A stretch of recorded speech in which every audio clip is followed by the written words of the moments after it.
No, the Canaanim were very creative with these things. Yeah. Well, okay, it's very weird. They used to do other stuff. The Rambam writes about this. Rashi talks about this. Avram Avinu was born into a world where wherever he went, there were different avodah zaras. Where he lived in in the land of the Chaldeans, in Shinar and Bavel, and even Far East in Kuta, they had all these strange gods. They had a god for everything. And then he came to Eretz Canaan, and in Eretz Canaan, they had all different gods for everything. And they had all different crazy forms of worship. And also human sacrifice every now and then. Molech wasn't, I'm more scandalized. Prostitution, I can understand why people would do that as part of their worship. They're combining their Yetzer Haros, their taivas, with and sanctifying it. That's why it's called Kadesh and Kadeshah. That makes sense.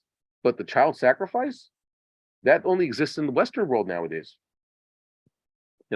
So who's doing that?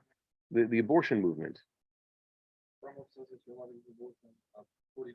That the halacha says about that, like early term, it's not count. But we poskin that for Gentiles, abortion, once the woman is detectably pregnant after 40 days, and abortion is an act of murder in Gentile society. For Jews, it's a different standard, by the way, as we had a long shir about this.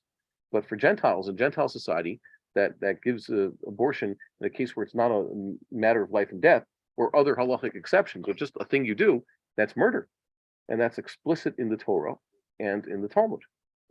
So they've created this condition. They got rid of it. Well, no, they just said that there's no right to it, but there are many states. There are many countries and many states where this is the thing that they do without any justification whatsoever. So that's a problem. I was just making a joke. I was saying tongue in cheek. I was just saying that human sacrifice existed in the ancient world. I'm less surprised that the Canaanites and others had sacred prostitution as part of their avodah zarah, because that's what people want to do.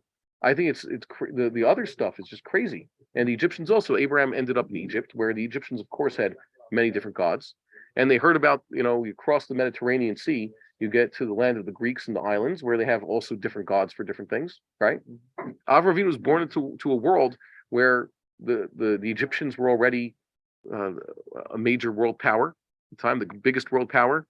The Sumerian civilization had existed for a while. Canaanites were there. They were basically vassal Egyptians. The Hittites were a big deal back then. And the Greeks, of course, existed. The early Greeks. Yavin was born before Avram Avinu by a few generations. So it's kind of crazy. So don't be surprised by what they're describing here. And it seemed to continue on later on when who was the guy? Oh, Spanish. When the Spanish landed in South America. Yeah, they real avodah zarah going on there, and the Aztecs and the Incas and all that. Yeah, and human sacrifice, of course. But then again, it's not like the Catholic Spain and Catholic Italy. They had their own form of, let's say, human sacrifice. They used to what did they used to do? They used to castrate young boys. Why? Because they wanted to keep them as good singers, and they would impose celibacy on their clergy. And they have until today, we mentioned before, bullfighting. Bullfighting is an avodah zarah type of thing. Really? And every now and then, sometimes the guy gives his life. He gets killed by the bull, like we mentioned. These forms of avodah zarah and cruelty existed in Spain for hundreds of years. Is it cruel to the bull or is it cruel to the man? It's cruel to the bull, and if the bull wins, it's cruel to the man. Well, we care what happens to the guy. Someone's stupid enough to go in there and do it to the bull. Because he's a human. And we do not want humans engaging in these, what's called hukot aglim, this Rambam says tipshut, that involves avodah zarah and bloodshed. The problem is when you have these foreign forms of culture, they usually find some sort of way, a synthesis of avodah zarah, shvichus damim, and gilui rayos.